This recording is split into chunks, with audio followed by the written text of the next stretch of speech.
Well, pleasure of mine to be here with one of my favorite people that I've ever met, somebody that I have literally put my life in your hands multiple times, Joe Gleed. And Joe is, not only is he a third degree black belt in Krav Maga, but you're kind of like, I explain to you when people say, because they always ask when we go undercover with OUR and other things, they say, well, would you guys carry guns? What do you do? I said, no, we got this guy with us. It's kind of like our own little Jason Bourne, and that would be you. So welcome to the podcast, my friend. Very glad to be here. Yeah. So I think people are going to be very interested to hear, because again, you have such a unique history and example of kind of what you do. You own the Krav Maga gym here in Utah. What's the name of it for people that are looking to, at the end of this, if they're interested in this particular art? Unified Krav Maga. So we're on the web as unifiedkravmaga.com or kravutah.com. Okay, awesome. So I want to back up though, like tell people a little bit, what is Krav Maga? Because it's not just a normal, I guess like karate or something like that, but how would you explain Krav Maga to somebody that's never experienced it before? You know, Krav can actually be a little difficult to explain to lay people because, you know, people think of martial arts. And there's a dispute in the Krav world, in fact, is Krav Maga a martial art or is it a fighting self-defense system? I don't think that really matters what you call it. It is a self-defense system, but that could be a martial art as well. So Krav Maga is the Israeli military's hand-to-hand combat system. And Krav Maga varies from martial arts or other martial arts in the fact that Krav Maga only cares about what you need to know to survive a real attack in real life. So military, police, people being attacked on the street, active shooter. Those are the things that we focus on and care about, whereas in traditional martial arts, it's a lot of forms, you know, things that just don't really help you in a real life encounter. So Krav Maga is built around the idea that we need real world solutions to real world problems. Yeah, I like to explain it like if you should never just go looking to get into a fight, but if you get in a fight, there are no rules. Like how do you get out of the situation that you're in? That's what Krav Maga essentially teaches us. Yeah, in fact, the one rule in Krav Maga, there's one, right? And that one rule is don't get hurt. Outside of that, it's free game, right? If somebody attacks you in the parking lot, or you know we're undercover in another country, there aren't rules of engagement that, hey, if they're trying to kill you, wait till they do this before you do that, or anything like that, right? You can't hit them with a brick. No, in fact, please pick a brick up and hit them if they're trying to kill you, right? That's Krav Maga. Yeah, and that's what I love about it, because it is so practical in the sense that, and I think more than anything, and I'll have you explain this a little bit better, but one of the things that martial arts has done for me, or Krav Maga in general, is it gives you a confidence when you're going about, right? Like when you're in certain situations, and I haven't been in a fight since I've been training with you, it's been about 2.5 years now, but what I think it does is it gives you a confidence that the average person that is going to attack you doesn't attack you, because they just see that, okay, this person clearly is not afraid. This person has a confidence that I think they sense that. Is that something that you've seen as a byproduct of people that get trained in Krav Maga? It is a huge byproduct. In fact, a story, one of my students who's a police officer in Utah came to class one day and pulled me aside. He's like, I just have to tell you that just the confidence and the awareness and everything, all those mental aspects of training self-defense, how much that's helped me in my job. And he related a story where he and a partner were confronting a combative suspect. And the guy was getting ready to go physical, and they both knew it. In fact, he asked my student's partner if he wanted to go ahead and fight. The guy asking a cop if he wants to fight, which is odd, right? Sure. And he looked over at my student, he said, I don't want to fight you. You look like you're ready to fight, and that you don't mind. And he said, I don't, and I am. The guy ended up going very quietly after that. Yeah. But it was that he explained, he's like, I didn't do anything special. I was just standing there. He was getting combative. I was ready to go. The moment he went off, you know, the fight was on, and he sensed that. And that right there de-escalated the situation to where they were able just to take care of it without a physical confrontation. Yeah, and one of the things I love about what you've done here in Utah is your gym is designed around providing these classes of self-defense and just skills in general for kids and for women. That's most of the classes I see. There's very few men actually in your classes, more one-on-one they do it. But tell us a little bit what differences you see with kids and with women in general that, from the start of your class and once they get through it. Yeah, you know, and just so you know, we're about half and half, men and women. And you know, if you look at women as an example, because women are a great example for a very good reason. Women are the most persecuted group in the world, always has been, and doesn't look like it's going to end anytime soon. And so women have statistically on record a 1 in 3 chance of being a victim. What we actually know about that is there's about another 1 in 3 that doesn't report. So every woman in the U.S. has about a 1 in 3 chance of being a victim at some point. And I've had the opportunity to work with lots of these women that have been victims, and they come in and they're trying to find their strength again, right? And I've got women who, when they come in, they've cried their entire hour, first class, like an entire first class, an entire hour, tears the whole time. They stay there, they work it out, they come back the next day and they do it again. And what's interesting about these women who come in, and I'm going to tell you, they're completely defeated, right? To be a victim, to know you can be overpowered, that somebody can take advantage of you, it defeats people, right? And once that's happened, whatever you thought you could do before is now almost gone, right? Well, when we train these women and they spend even just a month here, in 1 month they will be going from crying the first class to you will not want to meet this woman in a dark alley because they will whoop your butt, right? It is a huge change in confidence when they learn that there is actually something they can do to protect themselves and be safe in this world. It's a major change. Well, so somebody listening right now, what are a couple examples of some of the things you would teach somebody that comes in? Say somebody has no experience in fighting or training self-defense. What are a couple basic things that you would have learned in your first month that to help with self-defense? There's several things. So we have the mental and we have the physical side, right? And they're two that go together, but they are very separate as well. And so some things on the mental side you're going to learn is you're going to learn awareness, recognition, reaction, confidence. These type of things within the classes themselves. On the physical side, we're going to work with them on things that actually work in real life regardless of size. So if I have a smaller female versus a larger male, are the techniques I'm teaching them good enough to beat the larger male? And that's what they're going to learn. So everything from just a basic stance to basic punches and kicks to basic self-defense versus chokes and holds, grabs, things like that. But again, especially in the first month, honestly, the biggest difference, the biggest change, because physical techniques take time to learn, even those that are instinctive, the biggest change is actually more the mental side of it. And you see people get stronger and stronger, like week in, week out. Every week they're getting stronger and stronger. I love that. Well, why did you get into this particular, you've been doing this for over 20, 30 years now, I guess. 20 years, yeah. So back us up. Joe's a little kid. What was your childhood like, and why did you eventually get into this? I had a good childhood. A single mom, worked a lot, and so I was on my own a lot. And so, I learned how to get in trouble early, like everybody else. Did you get in a lot of fights as a kid? I don't know what you would define as a lot. I got in some fights as a kid, yes. What's interesting is even when I was a kid, the Krav Maga principles just came naturally to me. I didn't need to learn them even at that time. I knew instinctively what I needed to do to win a fight, which isn't normal, by the way. It takes time to learn those things. So yeah, I got in some fights. I joined the Army early. So I signed up in the Army when I was 16 years old. I had to have my parents' signature, but I couldn't even go to basic till I was 17. So I signed up while I was 16, had to wait till I turned 17. A week after my birthday, I went to basic training in the Army, became a combat engineer. And that's really what was the catalyst to me wanting to really train, learn, and then eventually teach real self-defense, was my time in the military. When I got out of the military, I got into some traditional martial arts as well as non-traditional martial arts, some hybrid karate systems, as well as Muay Thai, kickboxing, and Gracie Jiu-Jitsu. And then eventually Krav Maga not long after that. So that's kind of my path to this point. And there are lots of little things along the way that remind you, hey, this is the path you need to be on. Mm-hmm.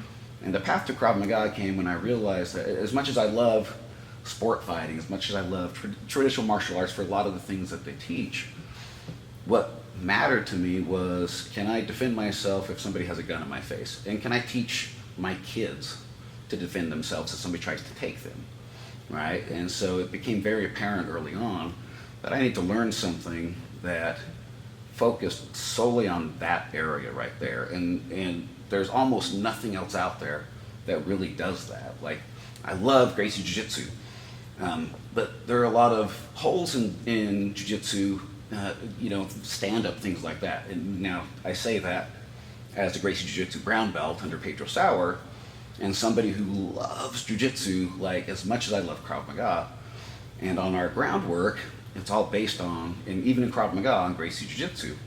But there are a lot of holes in the stand-up with that, right? In karate, a lot of holes in self-defense in general. Well, in practice, I mean, if you get in a fight, let's say you're in a parking lot, I think you showed me a video one time, right? It was a top jiu-jitsu fighter. He's in a parking lot, he gets in a fight. Well, the other dude pulls a knife out of his boot and stabs him because they're on the ground. And in a fight, there's going to be multiple people a lot of times. If you end up on the ground, even if you're winning that fight, there's other people that can jump on you and jump in the fight. Is that kind of what you mean by Krav Maga versus Jiu-Jitsu? Yeah, and I don't mean to pit Krav Maga versus Jiu-Jitsu because really we're an integrated system. We're Sure. a Jiu-Jitsu, Krav Maga integrated with Jiu-Jitsu and Muay Thai system. But yeah, in fact, the video you're talking about, it's one I actually show quite a bit because there's two guys getting a fight, and one guy, smaller guy versus a much larger guy, as they engage, he takes him down and has him in an arm bar in like maybe 8 seconds. Like it's really fast. Right there, the fight could have been over, right? If he just snapped the arm, kicked the guy, got up, that could have been the end of the fight. What he did was he held on to it. He didn't extend it. He didn't hurt the guy. The guy reached into his pocket, pulled out a buck knife, a hunting knife, and even with his arm barred right there, was able to stab the other guy several times in the chest in what was a deadly encounter that the victim really had the opportunity to become the victor in. Yeah, no, I think that was the video that stood out the most to me, that really understood, like, just you're trying to avoid a fight at all costs, but if you do get into a fight, there are no rules. End the fight, move on to the next thing, get out of the bad situation, right? Absolutely, yeah. De-escalation is always our first choice, right? Right. We win every fight we don't get in. Yeah. And so if we can de-escalate, great, but in Krav Maga, if we can't de-escalate, we're going to be willing to go all the way to defend ourselves. So how do you help, let's say there's a kid that's being bullied or picked on at school, how do you guys teach him to interact with the bully in those situations? When it comes to kids, we're always going to teach de-escalation as a first priority. And then really we do that with adults as well. But to give you an example, I'll use one of my own kids. My oldest son, and this was now years ago, and he, in junior high, was out in the hall during class. There wasn't a lot of people out there, and he was just going to get a drink and head back to class at the time. And two kids came up to him behind him while he was at the drinking fountain and decided they wanted to fight him. One, I think, took one punch at him, and he was able to parry it away and kind of throw the guy into the wall, the kid into the wall. And the other kid said, "All right, we're done." He didn't throw a punch, didn't throw a kick, tried to de-escalate. That didn't work. He did what he had to do to stay safe. And what's interesting about this, and one thing you have to keep in mind, especially when it comes to children, but it's really the same with adults, is once we're at the point where we no longer need to be aggressive to continue to attack, we're going to de-escalate, right? And there aren't many exceptions to that overall. There might be some in military application, but really civilian application with adults. If you can get to the point where you can just get away, take that opportunity. There's nobody getting their hand raised. It's going home safe. Yeah, I think that's such a good point. What about like women that say they're in a bad relationship, where they're in a battered relationship? What do you train a woman on in those situations? Besides what we do, get other help. I mean, that is a domestic violence situation is a very dynamic, difficult situation to deal with. And the reality is we have to teach those women like we teach anybody else, whether it's an intimate partner or somebody they don't know. If somebody's choking you in a certain way, the defense is the same regardless of who they are. And again, we still talk about de-escalation, about redirecting, about getting out when we have the opportunity. And that's always going to be our first choice. So my first choice for women in that position is please leave the situation. All right? If you go to a club, you go to a bar, and some drunk guy wants to fight you, why fight him, right? Right. Leave. Yeah. If you can just walk out and be, hey, you're right, I'm dumb, you're cool, I'm out, right? Way better than actually having to engage. And so with women in that, it's really please leave. And if they do physically attack you, you can't de-escalate, you can't get out, our defenses are going to be the same. It's not going to matter. Gotcha. And how long does a woman typically need to be able to practice, maybe some Krav Maga before she would be, where you would say she would probably be pretty comfortable to be able to get out of the fight? That varies by individual. It's a very difficult and really impossible question to answer as a general question. Mm-hmm. We in Krav Maga have a baseline principle that we want every student to get stronger, more confident, and better able to defend themselves after every class. So every single class they come to, our goal is they walk out stronger than when they walked in. Mm-hmm. More able to defend themselves, more confident, able to walk with their head up, be aware of their surroundings. So the reality is, I don't know, sure. Depends on the individual, but if you come consistently, you will get stronger, more confident, more able to defend yourself, your family, loved ones, every single time. Well, and you, to become a third-degree black belt in Krav Maga, I know, tell us a little bit more, because you've trained Israeli Army and some other things like that. I mean, to get to your level, how many, just to give us an idea, how many hours have you put into this art? Oh my gosh, I have no idea. Almost 20 years in Krav Maga, which I trained a lot. I was so in love and engrossed with the Krav Maga concept of the real-world application that I trained a ton. And really I advanced very quickly because of that.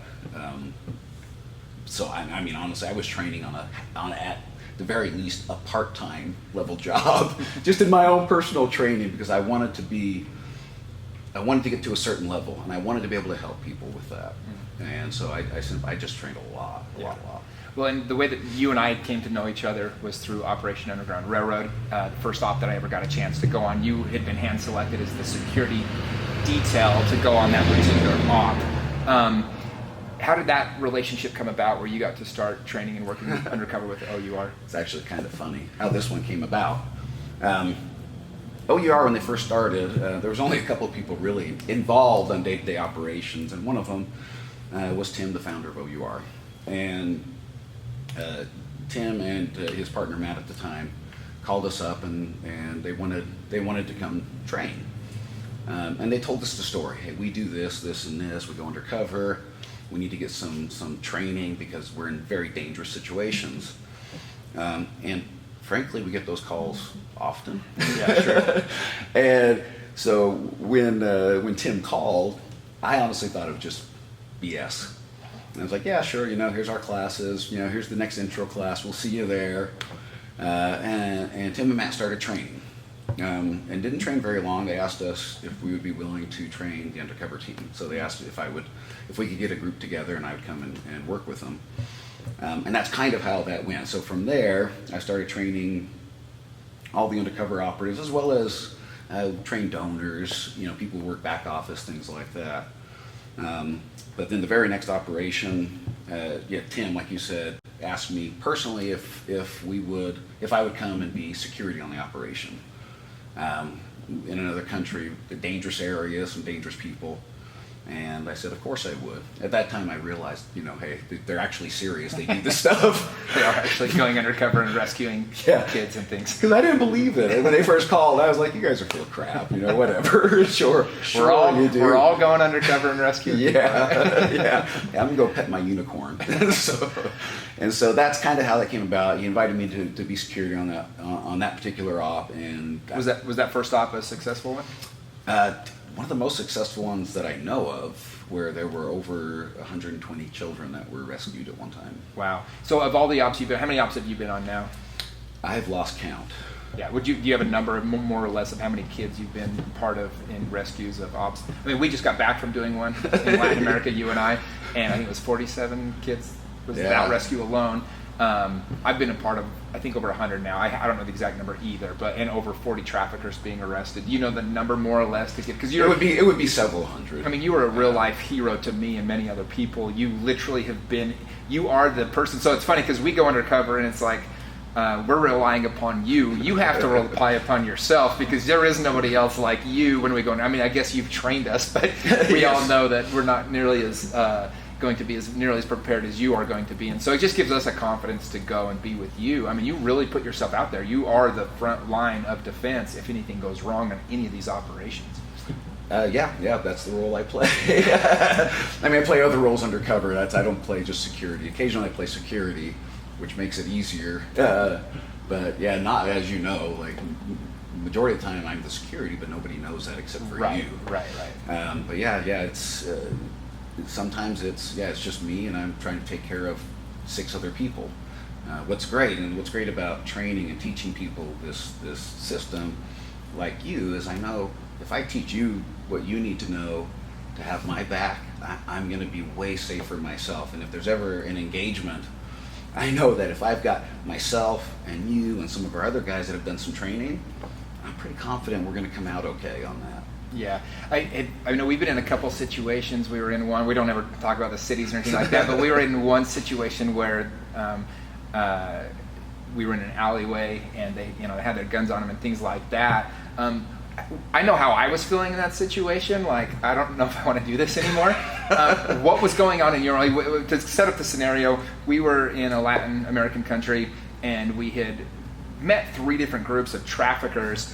And then when the 2 other groups heard that we were working with the 3rd group, the other 2 basically said, we can't work with you anymore because that guy is in charge. So we knew we had the right guy. Well, then he took us to a brothel. We saw, they brought him out, a couple underage girls. We knew we had the right people, the right guy, the trafficker. Well, then the next day, if you remember, he told us that he wanted us to meet his boss. And we kind of freaked out a little bit because this guy was like, wait, if everyone's afraid of him and he has a boss. So when we met up with that guy, we were literally in an alleyway and, we can see he's got his gun on him. Like, how are you feeling in a situation like that, being as trained as you are, but knowing that there's a very real danger going on right now? Actually, I was pretty comfortable. What I'm doing generally is I'm surveying the area, I'm scanning, I'm looking for instance, this guy actually had several people roaming the streets around us, so he had his own security team there of many people. And so I was very aware of where they were, how they were moving, who they were talking to. Our suspect, as you know, is carrying a gun, as you mentioned already. Which makes my job a lot easier if he has a gun tucked under his shirt rather than out on his lap or even in a holster. And so as far as he goes, he was dead 10 ways if he went for that gun before he got to it. He wasn't the issue. It was his guys that were the issue that were on the peripheral. They kind of set up a perimeter around us. Yeah. Gotcha. Yeah, but personally, I have you there. I feel confident and comfortable in my ability to defend anything that he would have done at that time, and I know that you would have had my back right behind there. Yeah. Tell me about an experience where maybe being undercover, doing this, you felt, was there ever a time you felt like, oh man, we got to get out of here right now? Is there a situation where we just got to get out of here? Yeah, last time you and I were out. So I'll set this one up if you. So as you recall, we're going to meet the big boss, and they send us this map link or address or whatever to one of his drivers, and it was you and I and one other person in this car, and we're driving to this meeting. Whenever we're going to a meeting, that's always a high stress, high intensity situation. We never know what we're going to get when we get there. Is it going to be one guy? Is he a big boss? Is he going to have armed guards surrounding him? We're going to be in a compound in a building with no exits.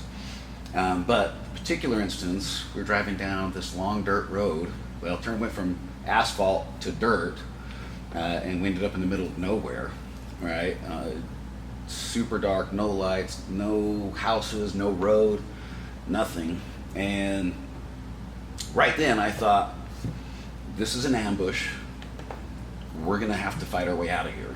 And he stopped, if you recall, he stopped and we sat there for a minute or two before I said, hey, you know what? He's not here. We're leaving. We're out. Let's go. It was it was at the end of a pier. It was like a kill zone. It was like where you would take somebody to ambush them, basically. You could not set up a better ambush location than where we ended up. Like that was as good as By the way, you you say a minute or two. I think it felt like a minute or two. That was like 10 seconds. We were like, let's get out of here. Yeah, and I recall our other partner, I was sitting in the back seat, you were sitting next to me, and our other partner is sitting in the front seat, and he goes to put on his seatbelt. As really, I'm getting ready to tell you guys to bail out of the car, so I have to reach up and grab his seatbelt, to which he realized I shouldn't have that on, and dropped it. And we talked just very quietly, briefly, hey, we gotta get out of here. Yeah. And we talked about how we actually even sit, and this is kind of, getting to the depth of our understanding of real life conflict. If you recall, you were kind of turned in towards me. It was because we were talking. And the first thing I asked you to do, do you remember what that was? Turn away? Or yes, turn your knees out. Why? Because you're going to be going out that door in 2 seconds, and I don't want you to have to adjust before you're gone, right? So we were all getting ready to bail out of that car because we were not going to win a fight getting ambushed in a car, right? We had to go. Yeah, that was one of the more sketchy. Yeah, that was. I remember just like had this creepy feeling fall over me, like you've got to get out of here right now. And who knows if anything would have happened? Probably not. But at the end of the day, I mean, well, we were dealing with some pretty bad dudes.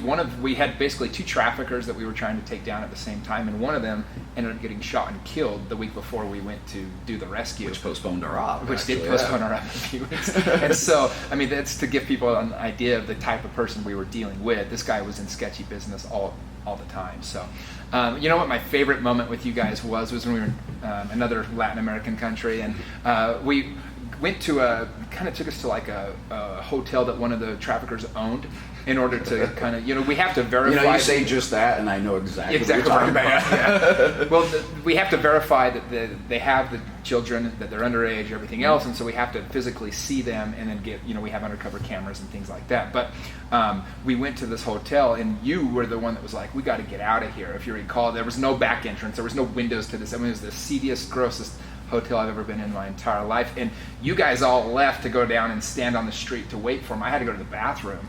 And so I end up in the bathroom by myself. I hear commotion going on outside. You guys are all getting arrested by the local police. And I'm in the bed. There are 2 traffickers run in the bathroom. And they say to me, they're like, Jimmy, or whatever my undercover name is, but they're like, stay here.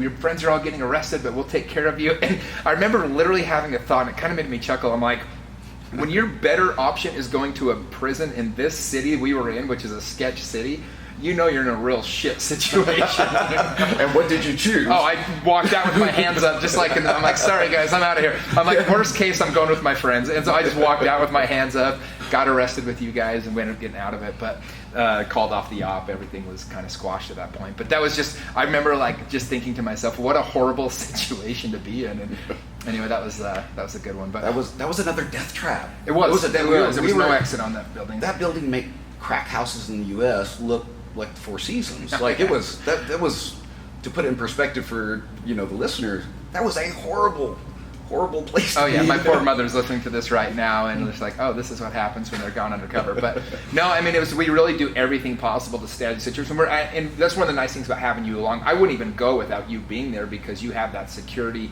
and I just feel so much better. You're very good at checking out the premise and the surrounding things and stuff like that. How does a person get that skill of like what kind of stuff do you look for if you feel like maybe I'm in a bad situation or this just doesn't feel right? What are some things to look for in your surrounding and stuff like that? It actually starts before you feel that way, right? As an example, again, my kids, I have a 10 and 9-year-old, and whenever we go out, I'll ask him these questions, and we play a game called the what if game. Right. And another question I'll ask him is, what could you use as a weapon or defensive tool, right? I have a 10-year-old girl fighting a grown man. She's not going to fight him fist on fist. She's going to hit him in the head with a chair, right? And so I'll ask him these, and at this point, they can point those out. Funny story, I just took my kids out the other day, and we sat down, we were going to eat, and my 10-year-old daughter pipes up, she said, hey, Dad, the exits are over there. And I was like, I'm so proud of you right now. Right? And this is something we should all do. We should all be aware of our surroundings. I mean, just for fire, you should know where the exits are. Yeah, like you hear about fires in clubs, and if people know where the exits are, they probably get out. It's when people get trapped, they get stuck, or there's too much smoke they can't see. Exactly, they have a pre-thought of where those exits might be. I don't want to wait for somebody to reach for the gun. If I think for 1 second that I'm going to have to defend against this person, that's when I go. Right? And that's really kind of my last thought. And from there, I'm continuing my awareness, surveying my head on a swivel, but I'm waiting for that moment where, all right, this is it, and I've got to go, because we're going to throw the first punch. We're not going to wait till they pull out a gun, right? We talked about the one trafficker who we knew was carrying. He talked about carrying. He was very proud of carrying all the time, no matter what. And like I said earlier, he was dead 10 different ways and didn't even know it yet, right? And the same thing's true when I feel that. When you feel that, you're going through your head, what am I going to do? As soon as this goes off, what am I doing? And you plan it out if you have time. If you have that type of time, you can plan it out. A lot of times, unfortunately, we don't have that time. We just have to fight off the cuff. Yeah, no, I think that's excellent advice. Well, one other question I want to ask you in regards to, the undercover stuff. Again, you've been a part of several hundred rescues and things like that, or children being rescued. Is there a favorite moment, or maybe one moment that stands out to you as like the most satisfying of all your time that you've spent and volunteered doing this? There's a couple. The first lap I went on where we saved over 100 kids was a very fulfilling operation. The kids had learned what had happened before we left the premises, which isn't normal. In fact, they almost never know who we are. Yeah, it's actually my least favorite part of going undercover is the kids never get to see us as actually the good guys. Yeah. Unfortunately, most of the time, by the time we get arrested and hauled off, they've got taken to another room to get, start getting help from the social workers and helpers and things like that. Yeah, and part of that is we want to maintain cover, right? We want people to think we're in jail with them. And so if anybody outside of our internal group knows our secret, it can be out there in the world. And so it's a big deal. Somebody had slipped and told them, and as we were leaving, we walked by the building they were in, and they started clapping and chanting and cheering. And there were like 53 kids in this one, it was a small, living area. And as we walked out, they were cheering. They were so happy. And in that group, you had several kids that were virgins that were getting sold off. There were 53 kids, boys and girls. It was an incredible moment. Another one, and actually maybe more satisfying, was an operation we did where I like to call it Operation Lazarus. Lazarus, right? It was an awakening from the dead. I was a part of that one. You were, yes, a very integral part of that one, and that's my name for it. Why does that one stand out so much for you? So, and I know why you call it that, but tell us the story of that one. That one, we went down to find the traffickers. We did a lot of work, spent some time down there, right? And we found what we thought were some good leads. Saw some verified that there were some kids involved, and hoped to be able to complete an operation with the government there, right? And after we came back a week or two, we learned that nobody thought there was enough evidence to pursue it. Nobody wanted to put more resources to it. And so I called it. It was essentially dead. It was absolutely dead. It was in the garbage. Yeah. I asked permission. I asked him, OUR, my contact there that I was working with at the time, if I was able to, would they give me top cover if I paid my own way down to continue with this operation? And they said, you know what, whatever. Yeah, sure, we'll do that. You already have top cover. If you want to go down, just let us know when.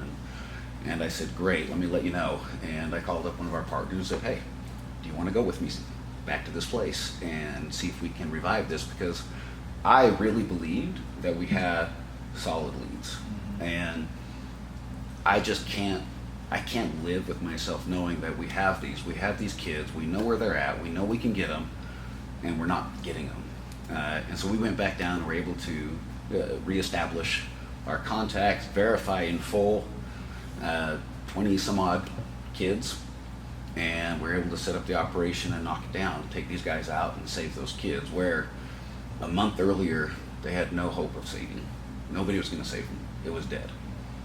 Yeah, it's for those that aren't as familiar. I mean, it's so much resources and time is being spent on each op that if we don't have solid leads, if the lead can't be verified, you saw a little bit deeper than maybe the organization was able to see on that particular op. It's not that they didn't want to do it. It just there's Absolutely. So much going into it that they have to pursue other leads instead. But you and Paul Hutchinson, we can say that Paul's been on the podcast as well. Just said, hey, we're going down to do this. Let's go. And that was one of my favorite ops. It was over New Year's Eve, and it was kind of a funny op. There were some funny things that happened, but so many, such a fun memory. But I ended up you guys kept saying this is the op that came back from the dead, so we named it Operation Lazarus because it came back from the dead. But those are just such good memories and times. It's one of those things that I don't know if there's very many things in life where you can create the type of bond that you can. That we've been able to create, those of us that go undercover together, because you're literally putting each other's lives in each other's hands, and you have to have full trust, full confidence that this person is not only not going to say the wrong thing or do the wrong thing, but he's going to be able to do the right thing or do the, like what if something were to go wrong, all these things that matter. I mean, those moments of sheer 100% trust that we have to have in each other. So it's kind of a fun opportunity, a fun way to build just a bond, a brotherhood.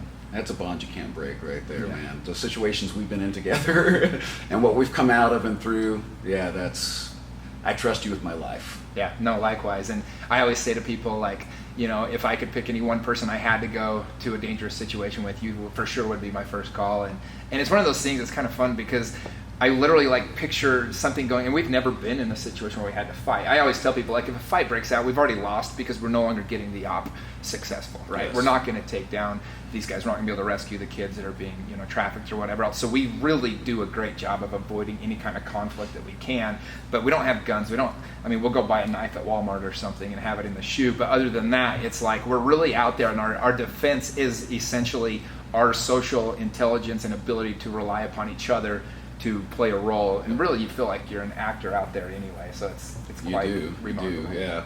I mean, the reality is we're out there outmanned, outgunned in terrible situations and terrible places with terrible people. And you talk about, the trust, and part of the reason the trust is, and this, is when we go undercover and we're really trying to, get deep into the organization, we have to accept a lot of risk, right? If we're going to go into the crack house with no windows and only one entrance and exit, we need to believe that going in there is going to make a difference, right? And so it's not just that we are in dangerous situations. We put ourselves in horrible situations to get the job done. But with what we do, we go into places that are horrible, and if we don't have each other's back, we don't have that sense that we're doing something for the greater good, and a sense for our own security and well-being, where we don't have anybody but ourselves to defend, right? Yeah, it's just us. Yeah, I remember I was dating a girl, a year and a half ago, and she was really mad that I would go undercover. Actually, she was not mad, but she just didn't want me to do it. She obviously was uncomfortable with the risk of it, right? Mm-hmm. And she said to me, "Why don't you just let them go do it?" And I said, "You don't understand. There is no them. We are the them. We are the only ones that are doing this." That's why I love about OUR and Tim and everything else, and Paul and everybody that's been such an integral part of building it up, is they became the them. Yeah. Right? I mean, that's what it is. And so we are. You're right. We are the them. You are absolutely right. Yeah. Well, I appreciate you, man. It's such a great bond, like you said. Love you like a brother. And this has been fun for me to kind of talk a little bit more about the security side. I get asked so often, what is your guys' security when you're out there? And it's you. So you're our best. You're our best weapon. So anyway, I appreciate you, man. Hey, my pleasure, brother. All right, bud.